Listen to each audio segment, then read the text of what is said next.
Hi, everyone. Good afternoon and welcome. It is September, the third Friday in September, and it is time for the monthly Tech Chaplain check-in. I'm Shamika Goddard, the founder of the Tech Chaplaincy Institute, and I'm joined by the two other tech chaplains.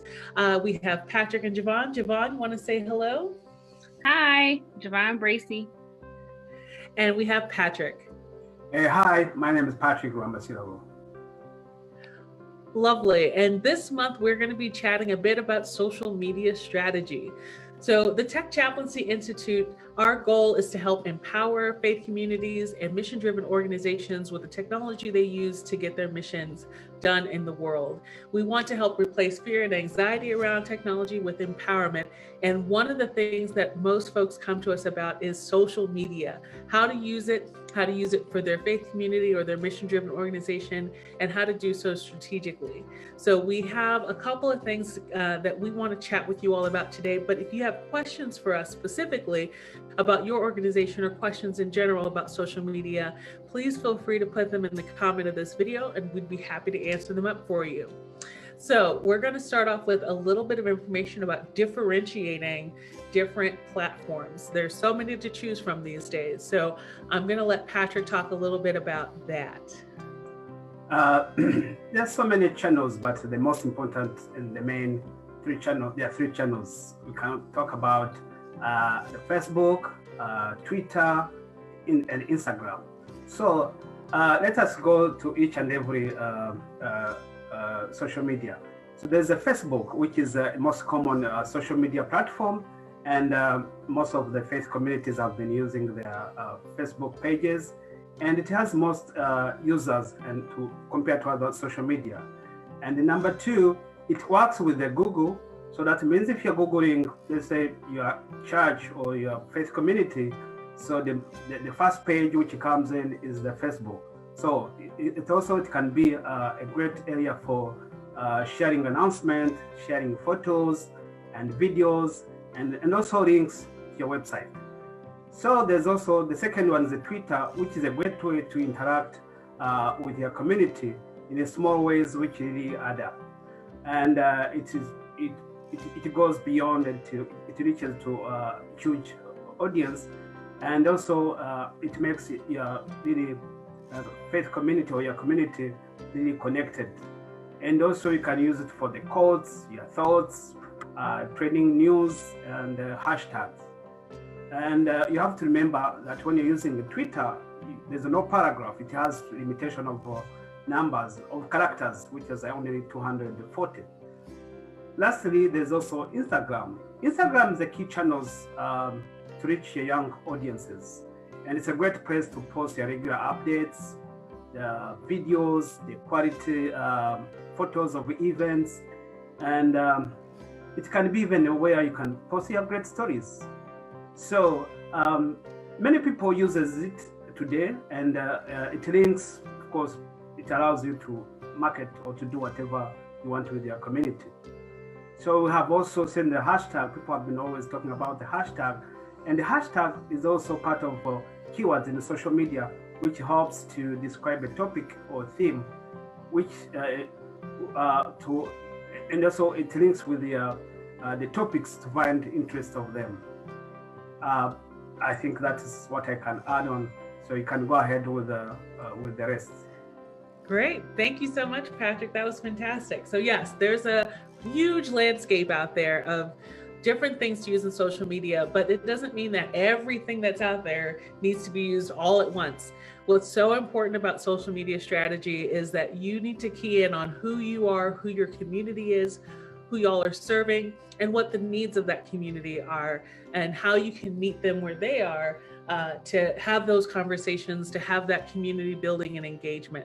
So we found an article from Forbes magazine from 2014, so 6 years ago, that has some fun, interesting facts on how you can grow your social media presence.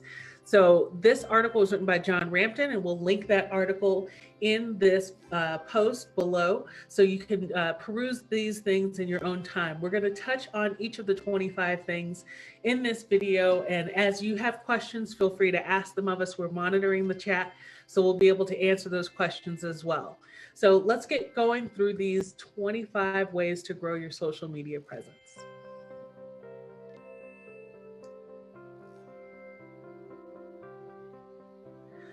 The first thing, as I mentioned before, is to identify your goals and objectives. This is so important for you to be able to understand why you're posting what you're posting. What's the overall message and theme of all of the different social media that you want to put out in the world?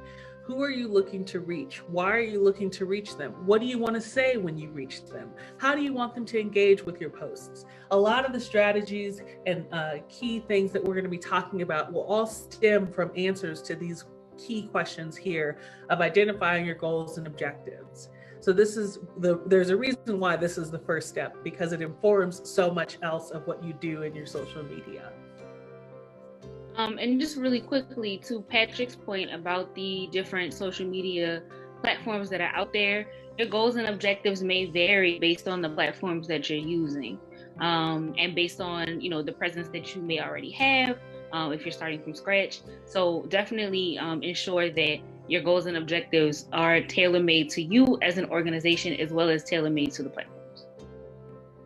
Absolutely. So next we have, let them know that you are human. So these are opportunities for you to be authentic. You don't have to have doctored images. You don't have to have everything posed and postured in a certain way. Really be who you are in your posts. And that does make a difference. Studies have shown that if you post something that maybe has mistakes in it, or it's not as polished, it might get more engagement than something that was more produced and put together. So I hope that this advice helps alleviate some of the pressure that folks might feel around the social media that they put out. It does not have to be professional grade. Everything looks polished and neat, but really what matters is the message that you're providing and being true to who you are. And again, looking at those goals and objectives that you set for yourself as an organization and making sure that those shine through in the social media posts that you're creating.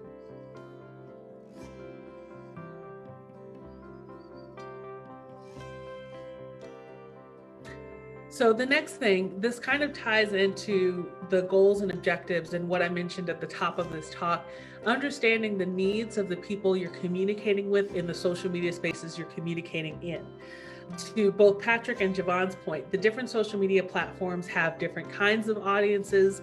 They have different formats and different ways of engaging with each other. So it's very important for you to understand, if people are engaging with you on Facebook, what kinds of ways are they most often engaging? What kind of content really is getting a lot of responses versus on Twitter versus on Instagram. As Patrick pointed out, Instagram is very visual. Twitter is a microblogging site, so it's a lot about being pithy and quotey and quotable and sharing your thoughts and ideas, whereas Facebook is a place where people congregate and convene together. So all of those different things will determine how you present your message to people in those spaces according to what their needs are. A quick note about this. Some people presume that social media management is a passive experience, that you can just kind of throw some posts up there and just let it run. But what this implies is that you are engaged actively with it, right? So you are looking at the analytics, that you're engaging with comments and things like that as well. So in order to understand the needs of people, you do have to engage with it. The good thing is that the social media platforms make it super easy for you to look at those analytics and for you to see how people are engaging with the things that are going on. So definitely understand that managing social media is an active experience and something that allows you to really, really connect with the people that you are reaching out to, so that you can understand their needs. Absolutely. Great point, Javon. And I would encourage anyone, if you've never looked at the analytics for your social media, don't worry. It's going to have a lot of information, and you just take it one piece of information at a time. A lot of these platforms, when you're looking at the analytics, whether it's on YouTube or Facebook or Instagram, there are ways for you to learn, what do these different numbers mean? which ones are going to be important to me. So there's usually a little circle with a question mark in it somewhere, or if you hover over something, a box will open up and it'll tell you what that word means or what this different term is and these kinds of things. So as you navigate through the analytics, this is something that as tech chaplains, we love helping people with, is helping them sort of read the tea leaves of their analytics and derive from them the kinds of insights that will help inform future action in your social media, and then helping get you through those initial experiences with analytics and helping quell any fear or anxiety you might have around that process. So next up, we have including the icons on your website. So if you have social media accounts, you want to advertise it. And this is something that comes up a couple times in this list. So you can put the icons for, if you have a Facebook account, put the Facebook icon on your website, same with Instagram and Twitter, to let people know that they can find you in those places. The other piece here is linking your profile to your website. So you can link your Facebook or your Twitter or most of your social media platforms to your website. So when you put that icon up there, you can ensure that depending on the website builder, when people click on that icon, it takes them to that page, your page on that social media platform. If you have questions on how to do this sort of thing, then again, we as tech chaplains are happy to help answer those questions and walk you through these processes. So next we have share with everyone. You can share your social media accounts with folks, and you may do this already. If you have a social media person, or if you have a particular product, or if you have a favorite movie, we as people are often sharing things that we like, that we enjoy, things that bring us joy. And so if you have a faith community or a mission-driven organization that you're running, that you're a part of, that you're passionate about, share it with people. And you might not know what other people stand in need of, and that could be the very thing that they were in need of in the first place. So sharing your social media with folks, as this article says, don't be spammy, but don't be afraid to share. So make sure that as you're sharing, you keep that in mind.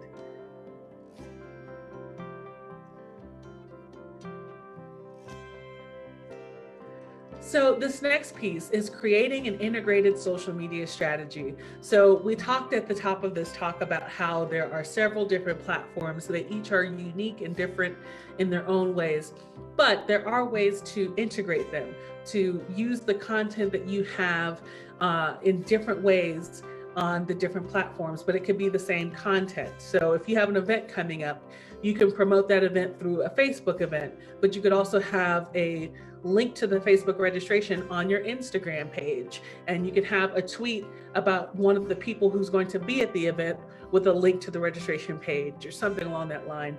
So think about ways that you can integrate the different social media platforms you're working with so that they work together. Another important piece that this particular slide brings out is starting a calendar.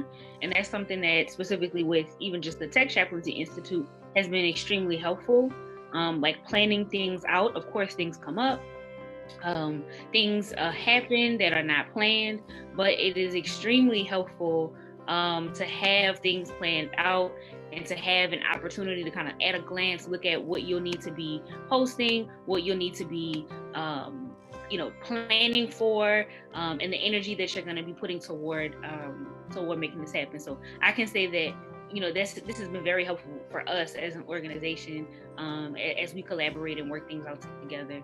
And it gives you sort of a skeleton. Of course, like I said, things come up, but it gives you a skeleton to begin working with. Mm-hmm. Absolutely.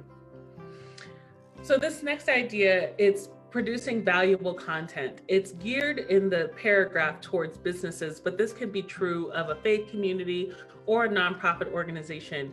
You want to be putting your best foot forward. You really want to provide something that is valuable to the people who are engaging with it. So thinking about who you are as an organization and what you have to offer to the world, and distilling that into your social media posts so that people get to know who you are, and the work that you're doing and be able to get excited about it so that they can get engaged and let them know how they can do that. One of the tips that we'll come up with later on down the line, it reminds me of one of the things we've talked about before during our check-ins, which is when you have a social media post, one thing you can do is think about the different asks that you can make of your audience. You can have small asks like this picture if you agree, and you can have those small asks sprinkled throughout the week and throughout the month, and then every once in a while you can have a bigger ask, such as visit our website for more information, join us on Sunday for services, here's the opportunity for you to give to our community and donate. So having those valuable content that people are already engaging with small asks and things like this if you like this, or share this with someone who needs encouragement, whatever the case may be, that the fact that you're providing something valuable makes it easier for people to engage with your social media.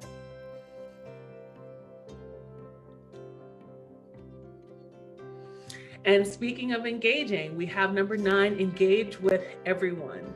So Javon alluded to this before. As you are producing things on social media, people are going to ideally respond. So you want to be there when they're making comments, to comment right along, answer questions. If people are liking and sharing your posts, put a comment that you appreciate, that sort of thing. So really engaging with the folks who are engaging with you helps feed that process and helps give and take and ebb and flow in the social media process.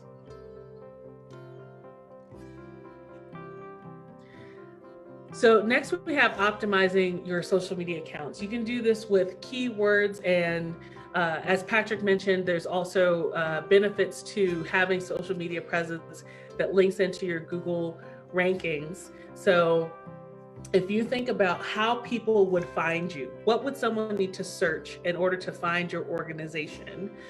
Then use those keywords in your social media posts. So if you're a nonprofit organization who has a specific social justice issue and you're located in a particular place, think about the ways that people in your location are looking for you and use that language in your social media postings so that they can better find you. I think something for churches, especially that and faith communities, that is helpful with this, to the point that you just made, Shamika, location, because there are churches that may have similar names that are located in different places, and so if you Google it, even depending on like where you are Googling from, different things will come up. And so making sure that the keywords link people back to your organization, and that is something that's prioritized.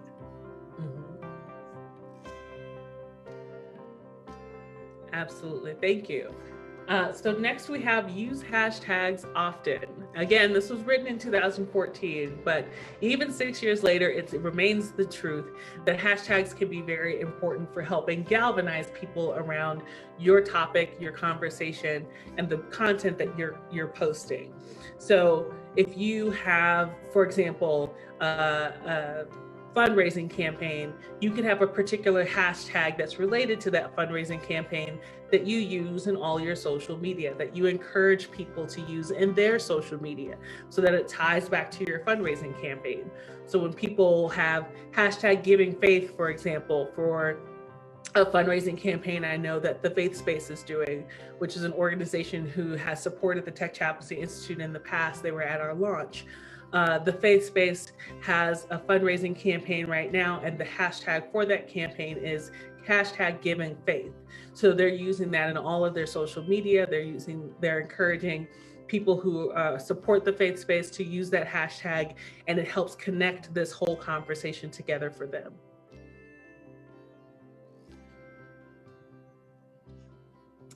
So next up, as I mentioned before, you're adding your social media icons to different places is going to be super helpful for helping drive traffic to those social media platforms for your profiles. So if you haven't thought of this before, consider adding your social media icons to your email signature. This is a great place for people to engage with your social media because you're sending lots of emails all the time to all kinds of folks. So you never know whose inbox you might land in, and they click on your social media icon, and that takes them to your social media, and then they're able to engage in a way they might not have thought of before.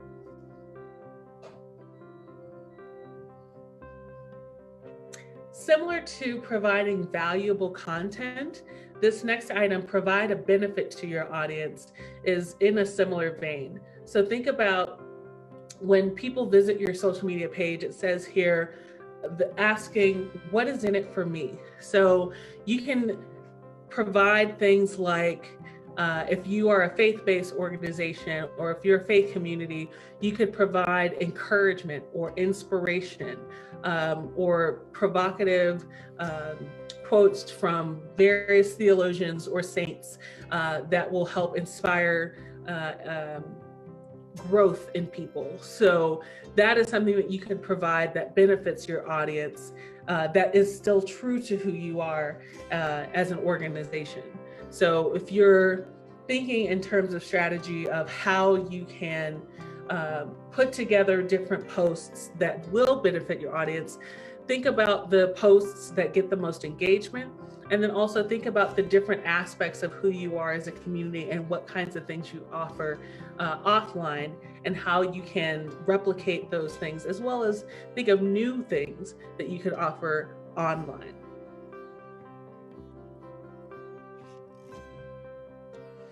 So here, this again was written 6 years ago, and they mentioned Foursquare, bless their hearts. Yeah, but essentially, and Google Plus also, RIP, but nonetheless, we still have lots of different social media platforms out there to choose from. If you are using just Facebook, and that's where all your folks are, consider incorporating Instagram. If you're just using Twitter, for example, consider adding a component, a visual component such as Instagram, or a community component such as Facebook. I will caution, this advice comes with a caveat.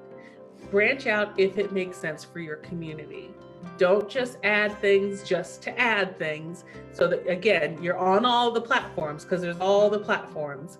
You want to be very specific and strategic about the platforms that you're on and why you're there. So consider branching out, but also consider if it makes sense to do so in the first place. And then once you've made the decision that yes, you do want to go to a new platform, think about where else your community gathers online.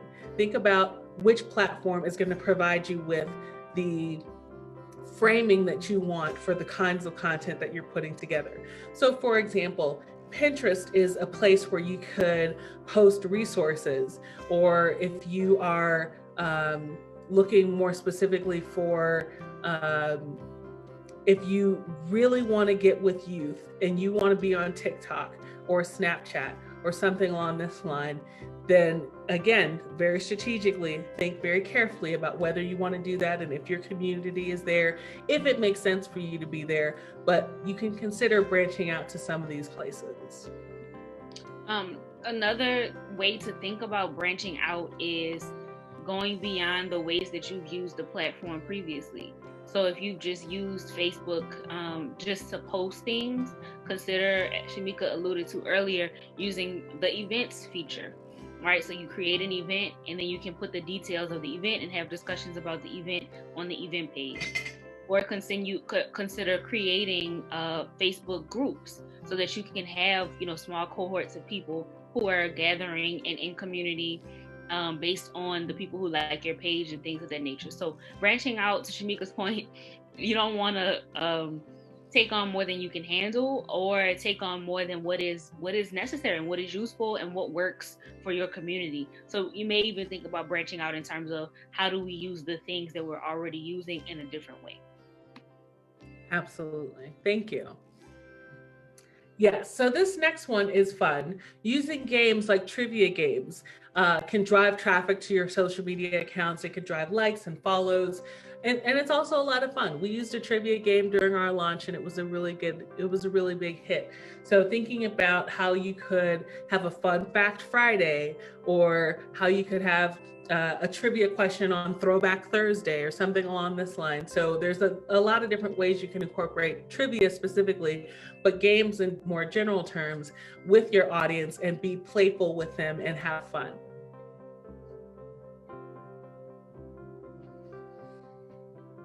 So this next key point of consistently posting at a comfortable rate is very important.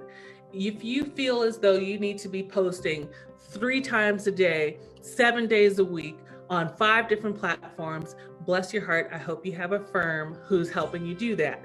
But if you are like most folks, most organizations, most faith communities, you are dealing with lots of things at once, and it might be an afterthought. Oh yes, I got to post something on Facebook because we have this event coming up tomorrow, or something along that line.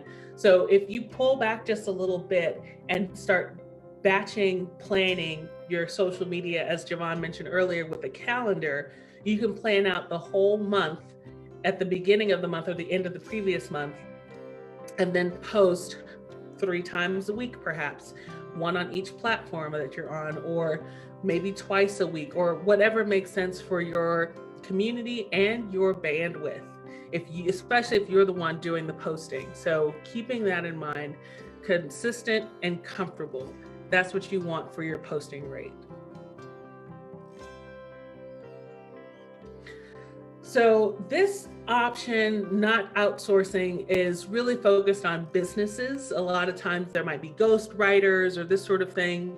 But for most faith communities, most nonprofit organizations, you might have a key person who's doing the posting who represents your organization. So that's not an issue at all. Lots of folks do that. So I think this point here is more geared towards businesses in particular kinds of businesses. So we've been saying this a little bit in different ways over the course of this conversation, but do your research. So different businesses are going to have different experiences in social media, as it says here. Restaurant's going to have a different plan than a used car lot. So research other ways to get more likes and follows for your social media account. Learn everything you can about growing your social media presence for your specific market. If you are a faith community, or if you are a nonprofit organization or a mission-driven organization who's trying to think about how to get started with social media, or how you can get to the next level with social media, you can do research on what the best practices are, what the top trends are. You can work with the Tech Chaplaincy Institute, and we can journey alongside you in that process as well, to share what we know and to share our resources.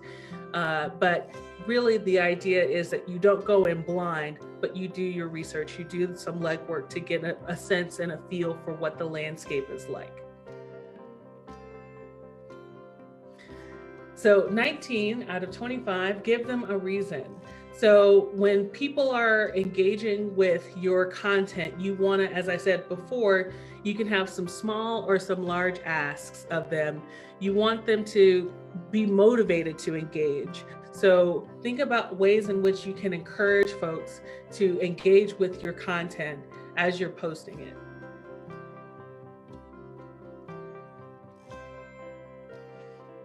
And again, this is one specifically for certain types of businesses, but there are some faith communities and nonprofit organizations who, for example, get negative reviews, or they might have a negative comment, or gosh forbid, harassment on their social media. So when you're dealing with those kinds of issues, you want to tread very lightly. Obviously, you don't want to feed the trolls, but if there is something very serious going on, then you want to make sure that you're able to report those kinds of comments and those kinds of harassment to the platform, and use the channels that are in place to report those folks who are acting outside of proper behavior.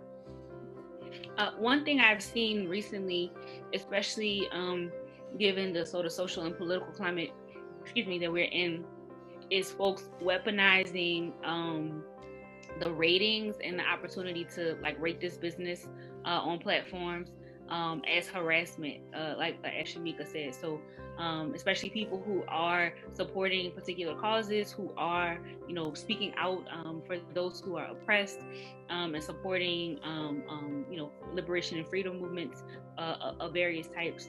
You do see people weaponizing, unfortunately, the rating scales, you know, to essentially harass them. So definitely, you know, monitor it and do what you can to mitigate the effects.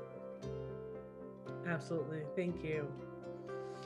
So we have a few more here. The first is to provide Q&A, so questions and answers on your social media accounts that can link to a Q&A or FAQ on your website. Essentially, when you're engaging in social media, you don't want everything to be one-sided, where you're just sharing out, but you also want to hear back from the people who are engaged with your social media. So asking them questions, asking for information about how they're feeling, how they're doing, what's inspiring them, how you can support them, what their needs are, these kinds of things. And that will give you valuable information that you can then use to respond to those answers and find ways that you can meet those needs and those requests. Here again, when we mentioned don't be spammy when you share your social media accounts, you can ask other people to share and connect as well. So whether it's in conversation or if it's indirect or direct, you can ask folks to share share the Facebook page of our church. You as a faith leader, for example, could encourage folks during the announcements of your Sunday service.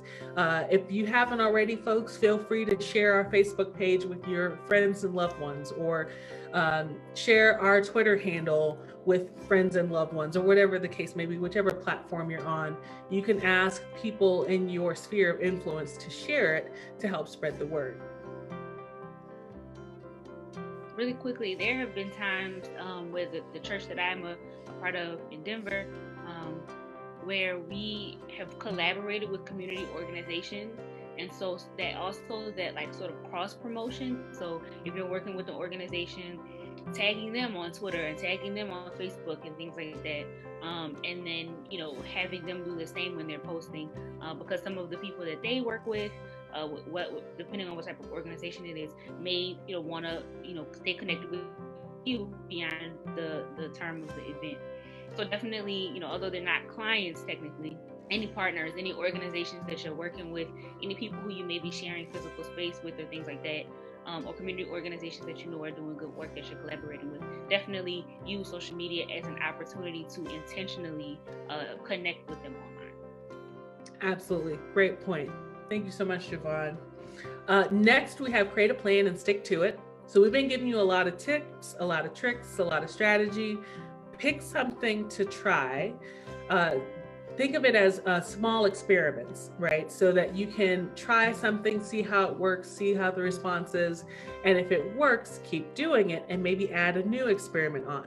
If it doesn't work, try to figure out why, what went wrong, what could you have done differently, and then tweak the experiment and try that new direction. But once you have a plan in place, once you have a calendar for your social media, for example, stick with it long enough to see how it works and evaluate, and then pivot as you need to. So this one, treat each social network as an individual one. I think this is probably a tip that was provided so they could have 25 tips. So it was something that seems like maybe there's more here than meets the eye, but I'm not sure. So we're going to give them a pass on 24. I think you, Patrick, kind of spoke to this before, and you did as well, Shamika, that each social network, each social media platform kind of requires a little something different. And so, you know, treat them as such. Don't try to, you know, put an entire Facebook status on Twitter, you know, and have, I mean, some people do threads, but, you know, depending on what it is and depending on who your audience is, and doing a thread every single, day, 10 times a day may not be the best way to go. So, That's understanding the layout and the ways that people use each social media platform and tailoring your content to the platforms. That may be a little bit of what they were saying. That's fair. But you're right. It's like, yeah, let's get to 25 because it's a nice round number. It surely is. Great. It sounds great. Let's do it. Yes, which brings us to 25. Again, this is one geared towards specific businesses, but I think everyone can go above and beyond in their interactions with and engagement with the people that they come across in the social media space. So whether or not if you're selling something as a mission-driven organization, or you're providing a service as a nonprofit or a faith-based community, going above and beyond and really trying your best to wow people with what you have to offer, that's going to do nothing but even serve even more the people you're trying to reach. That'll also give you a stellar reputation with them that will help your reach go further as well. So if you'd like to take a look at these 25 tips from Forbes, this again is an article that was written in September of 2014 by John Rampton, and we have the link for this article in this video below in the comments. So you're more than welcome to come back and read through these yourselves. But we appreciate everyone joining us for this month's Tech Chaplain check-in, and we hope that as you formulate questions for next month, you'll be able to join us then. We will be announcing the topic for next month in the newsletter. So if you haven't already subscribed to our newsletter, go to techchaplain.com, and under updates, you'll see our newsletter page where you can subscribe to learn more about what we do, who we are, and how we serve folks. So with that, I want to thank Patrick and Javon for joining today, and we'll see you next time.